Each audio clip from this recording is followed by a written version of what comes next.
Hey everybody, it's Jason from the Texas Gun Vault, and once again, it is Sunday, and that means it's time for the Texas Gun Vault Poll Question of the Week, a weekly vlog where I ask you as my viewers and subscribers about something that deals with guns, gun culture, politics, current events, the news, or maybe something fun like EDC that I want to get your thoughts and opinions on. And this week's question deals with panic buying. We all know what has happened in the recent past, and for myself, I have been in the firearms community long enough that I've seen an ebb and a flow. I've seen things happen, and we all know about the events that I'm referring to and what people often do afterwards, both on the anti-gun side, like politicians trying to pass gun control, and of course the pro-gunners going out and panic buying everything they possibly can because they think this is the last moment of their life they will ever be able to exercise these freedoms. And I've seen these events occur at different times in different ways, and the reactions of politicians and people have been different each time. But I know that some of you aren't seasoned gun owners. This might be your first panic situation, if it's even a panic situation at all. But often when things happen, laws are potentially going to get passed in Congress, people try to sidestep this and get what they want right now. So what are you doing? And that's the question that I'm asking you. So with all that said, let's dive right into this week's question. This week's poll deals with something I have been worried about when it comes to people's response to the recent horrific events in Buffalo, New York, and Uvalde, Texas, and Congress's response to them. As always, when these things happen, there is an immediate panic and surge to buy things that may be banned in the future. However, with the current political climate, it does not look like many laws will pass. With that said, are you urgent in your firearms buying habit? Are you panic buying? Or are you waiting to see how it all plays out?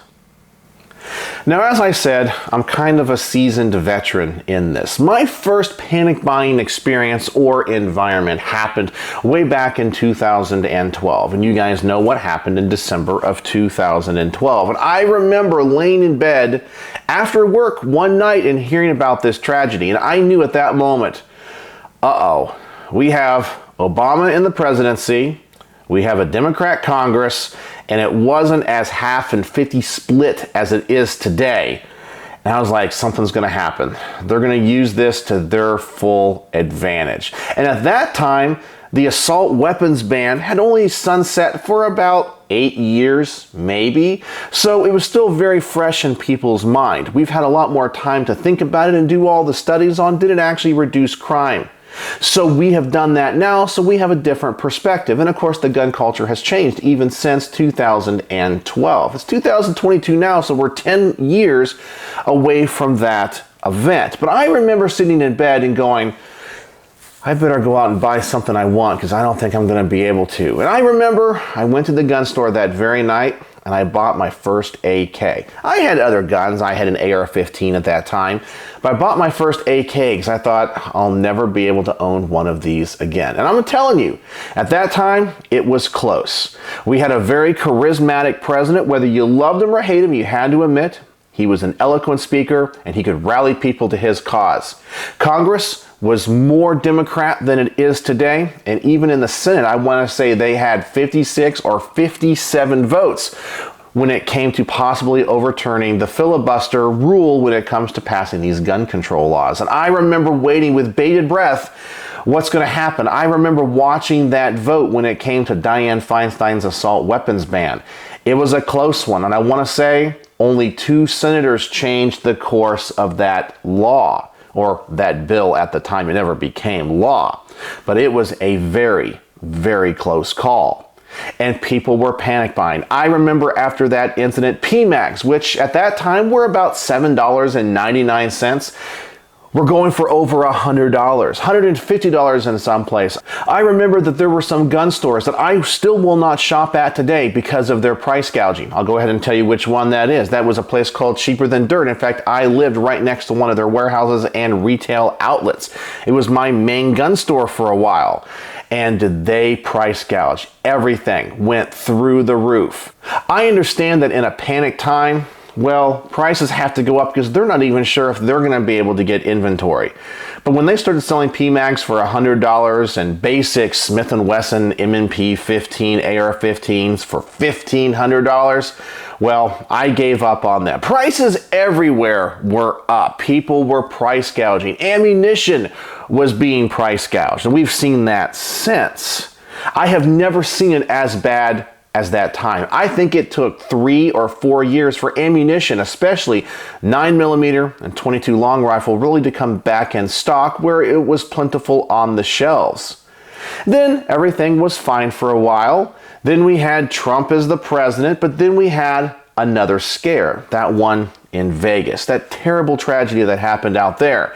And once again, we had Trump, who was kind of wishy-washy. Now, I voted for Trump both times, but I don't think I would vote for him again, even if he was the nominee. And I know there's a lot of people out there that say Donald Trump is the greatest president of all time. And there's many things he did that were great and wonderful. However, his record on the Second Amendment is not that good. He opened the door to all this ATF regulation that we have now. Really, before his administration, the ATF interpreted laws pretty good. They let us have bump stocks. They admitted it's not a machine gun. They let us have the SB tactical pistol braces. They said it's not a stock. But after Las Vegas, Donald Trump said, yeah, ban bump stocks. And they found a way to do it through regulation, just changing the meaning of a machine gun even though it's clearly defined in law. And then it was upheld in court. And now we have another anti-gun administration. And they're like, wait, we just kind of played it by ear and just fooled around with the law and the regulation and it went through. We can do that now with everything else. We don't need new laws. We can just say everything's a machine gun or everything's a short-barreled rifle. Just like now, 80% receivers are firearms, and they have gotten away with it.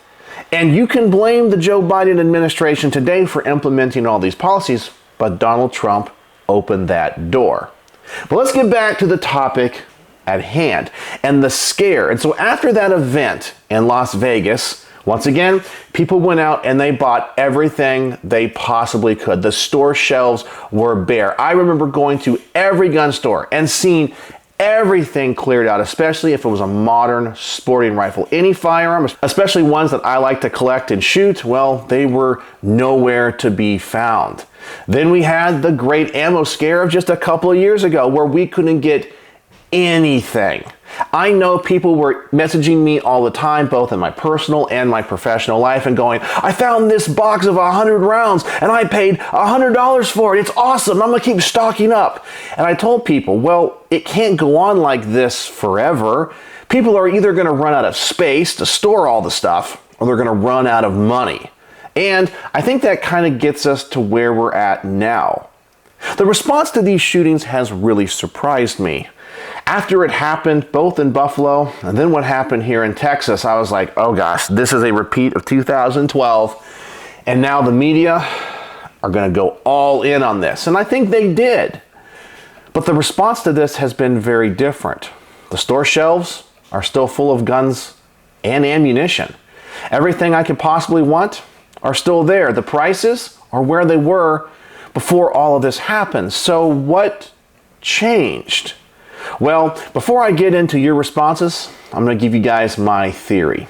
Either the first theory is people that were already in the gun community that worried about this stuff stocked up. Maybe they listened to my what to buy before November videos and went out and did it. They bought a bunch of ammo and the guns that they wanted and thought, well, maybe one day I won't be able to get again. Now their safes are overflowing and they're full. People have tens, if not hundreds of thousands of rounds of ammunition on hand.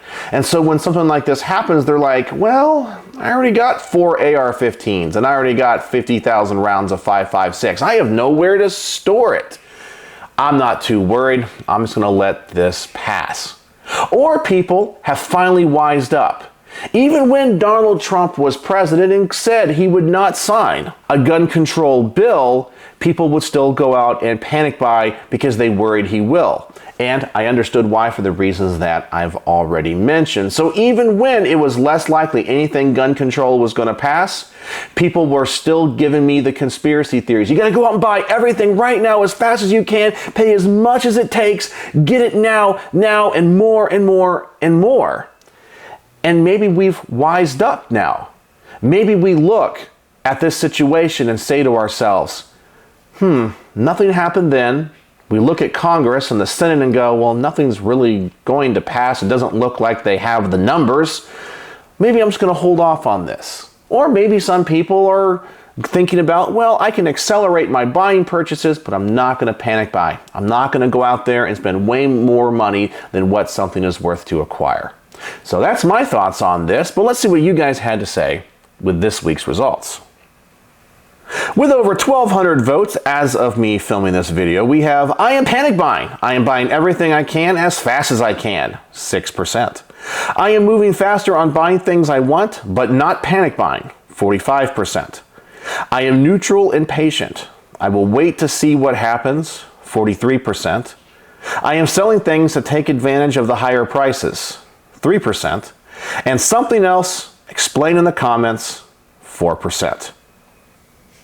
And I have to say, the results of this poll don't surprise me. It reflects exactly what I'm seeing on gun store shelves. People aren't going out and buying everything they possibly can as fast as they possibly can. Why is that? Maybe they're already stocked up, as I said. The only thing about this poll that did surprise me is I thought about 20% of people would say that they're panic buying. People that might be new into the firearms community and this is their first time going through something like this. They're experiencing what I did 10 years ago, or maybe people that are older than I am 30 years ago. I don't really know. I do know there's a little bit of that sentiment out there, but for the most part, people are being very judicious in their spending habits and not going crazy. And this is a good thing because the prices haven't gone out of control. So if there is something that comes on the market right now that you really want, you can probably get it. But let's go through each one of these and I'll tell you guys my thoughts. I am panic buying. I am buying everything I can as fast as I can. And as I just said, only 6% of respondents said this, and I think this is a great idea. Maybe depending on the states that you live in, I could understand maybe somebody in New York or California where possibly more gun control could easily pass the chambers of those states. They're going to go, well, now's the time to buy, and I would completely understand that. Then we have, I am moving faster. I'm buying things I want, but not panic buying. This is the majority and probably the one that I would vote for. The only thing these incidences really show me is that we are only one event, 1 month, 1 week, 1 vote in Congress away from losing our rights. And so if you see something you want or have had your eye on for a while and it's a decent price, go ahead and get it. You know, don't panic buy, don't overpay, don't make a stupid and irrational decision. But if a good deal comes along that maybe in the past you would go, I'll pass and wait and see if something else shows up. Well, maybe now is the time to buy. And so I always have my top 5 guns I'm looking for list. And if I see one of those at the right price, well, it's probably going to go home with me. But not because I'm panic buying, but it's just because I want to be prepared. Then we have, I am neutral and patient. I will wait to see what happens, 43%. And I actually thought this was going to get the most votes, but it didn't. It was second. It was pretty close though, 43 to 45%. But this actually makes me pretty darn happy. And as I said, I'm just curious, and maybe you guys can tell me in the comments section below, is it because you're already stocked up? Or do you just understand how politics work here in the United States now when actually people on the left are actually pro-gun as well? There's only a small amount of people that are rapidly anti-gun. Then we have, I am selling things to take advantage of the higher prices. I do know people that like to turn a profit. Hey, I've held on to this gun for 10 years. I don't really shoot it, but right now people are paying more than what it's worth. Maybe I'll sell it back to a gun store, or I'll do a private sale and make some money. Only 3%, but I know that there's people out there that like to take advantage of these situations, and I don't blame them. Then we have something else explained in the comments, and I think most people that responded that way were just kind of a mixture of the two. So that's my thoughts on all this and what I think's happening, but let's see what you guys had to say with this week's top-rated comments. And And the top rated comment of the week comes from Keith Tate, who says, I really have most of all the guns I will ever need. However, I have made several new additions to my collection recently. I do not buy because of any panic. I bought the firearms that I have been wanting and found them at a great price. Needs and wants are of course two very different things, and because my needs are met, I will continue to fulfill my wants without panic. Hey, and that is a great philosophy. And I'm kind of in that boat as well, but I know that there's some people, as I mentioned, that are just getting into guns that don't have that luxury.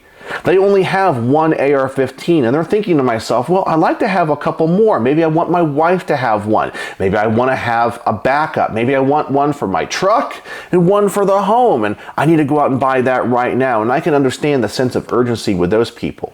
But I think many people that watch my channel are probably in the same boat that Keith and I are in. We have a pretty good collection. We don't panic buy, but of course, there's always things that we want, and they're going to come home with us for the right price. Then we have Working Classless 84, who says, not necessarily neutral, but I'm not panicking. Is there panic buying? I've not noticed in the circles I run. Most people I know are already stocked to the rafters. And as I said, that's what I'm noticing as well, so somebody is reiterating that, and I agree. I was really glad people aren't panic buying. Then we have Bryce Duval, who said, I have everything I need. My collecting habits haven't changed much, as there aren't many new imports I'm interested in. What I'm surprised in is all the people that have gone through the past several years who are only now looking to get something that might get banned. They really are not of the same mindset as the rest of us. And I do agree. If you are in guns now, even if your main collecting is revolvers and maybe double-barreled shotguns for skeet shooting or hunting, well, if you're really interested in things that might get banned, well, it's like having a fire extinguisher in your house. You hope you never have to use it, but it's nice to have one, right? Well, if these rifles get banned, like AR-15s and AK-47s, you're going to be kicking yourself in the butt. I know some old timers, way older than me, that were around before the '86 machine gun ban that still say they should have bought more. Maybe they own one, sold it, it wasn't really a big deal before '86. And now that machine gun that they bought for only a few $100s back in 1982 is now worth $40,000. And they're like, why didn't I buy 5 or 6 of those back then? Well, hindsight's 2020, but right now we have a lot of history to go on to say, well, this stuff could get banned, and we can see what can happen to the prices. Then we have Milton Oliver, who says, I'm gonna honest. I'm gonna buy whatever I want, when I want. Gun control doesn't make me buy or not buy. I will do what I want, to be honest.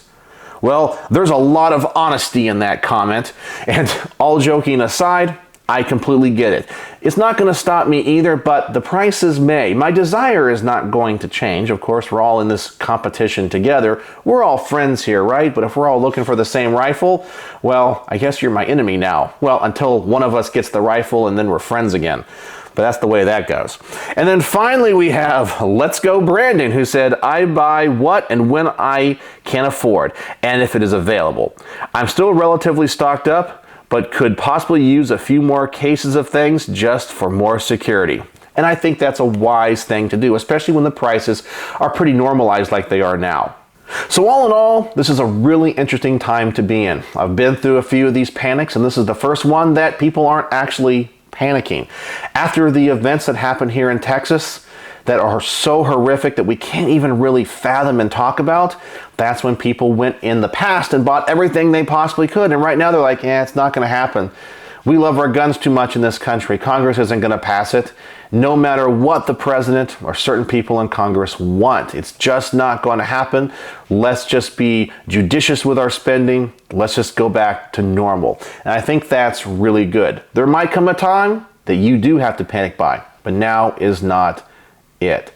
So either people are stocked up or people are educated. And either way, it's a good thing. So that's the Texas Gun Vault poll question of the week. This week's results really didn't surprise me too much, and I'm curious what you guys have to say in the comment section below. Now, if you guys want to participate in next week's poll, please go to the community tab of my YouTube channel. I will also put a link in the description below. Go over there, vote, comment, and like other people's comments so we can get the top rated comments of the week. I always enjoy making these, and I always enjoy interacting with you guys. So let me know what you guys think, and as always, thanks for watching.